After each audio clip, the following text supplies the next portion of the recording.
O ressentimento é uma força política importante.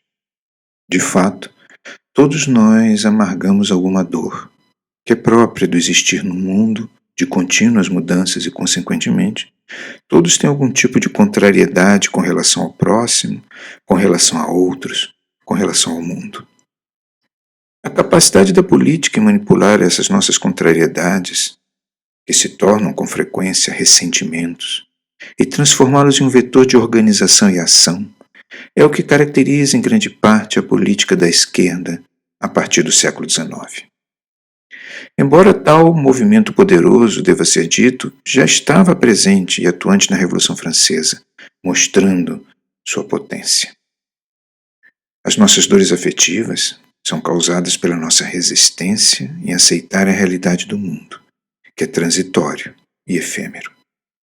Elas têm origem na necessidade dos seres humanos em resolver tal problema intrínseco da realidade, negando-a, ou satisfazendo-se na ilusão de ser mais que seu próximo ou mais que o mundo, achando que isso possa dar alguma satisfação para a frustração contínua que emerge da nossa relação com as coisas.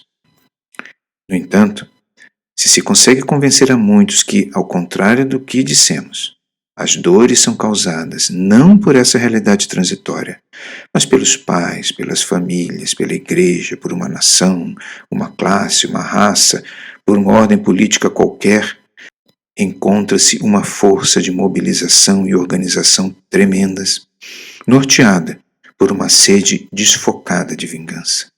Uma vingança que nunca será realizada, por mais que se matem pessoas. Porque o que causa aquele ressentimento não está no alvo que os manipuladores dizem ser a origem da dor. A fonte da dor não está no outro, mas sim em nós e em nossa negação da realidade do mundo. A dita Revolução Russa foi fundada num pântano de ressentimentos profundos. E ela mostrou como esse sentimento pode ser manipulado e principalmente como ele pode ser utilizado para levar um grupo de manipuladores políticos ao poder. Tudo no movimento de 1917 foi movido pela necessidade de reparar algum tipo de sofrimento social causado por outros. O czar, os nobres, os industriais, os banqueiros. Em alguns momentos os judeus, em alguns outros momentos os americanos, ingleses, alemães, chineses e assim sucessivamente. É evidente que esse tipo de ordem política é eficiente por conta de seu apelo afetivo.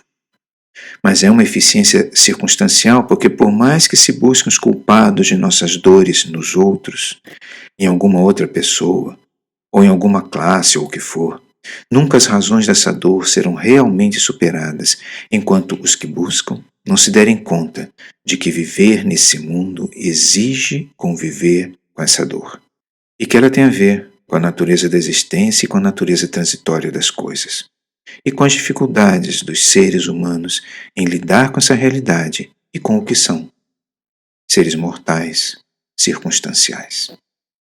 A solução está não numa transformação impossível da realidade do mundo, mas sim, me parece, no voltar-se para o espírito, para aquela dimensão que pode nos permitir transcender o sofrimento. Está na percepção da fragilidade essencial dos homens, a nossa e daqueles que nos ofendem. Esse aspecto da questão sempre será colocado, porque a política do ressentimento sempre é, em algum momento, política fracassada. Porque é a realidade do mundo que condiciona e estabelece os fundamentos de nosso sofrimento, e não o outro, uma classe ou uma raça. Por isso, o regime instalado em 1917 já estava, desde o princípio, condenado ao colapso e ao desaparecimento. Porque também faz parte da realidade a crise contínua das ideias humanas de controle de um mundo que é incontrolável. Assim, diferente do que afirmavam os líderes soviéticos, não é a política o melhor meio para lidar com o nosso ressentimento. Ao contrário, como a política não resolve jamais os problemas relativos à natureza das coisas, ela se torna, quando assume essa pretensão, destruidora dos caminhos que podem, precisamente, permitir a superação da nossa dor.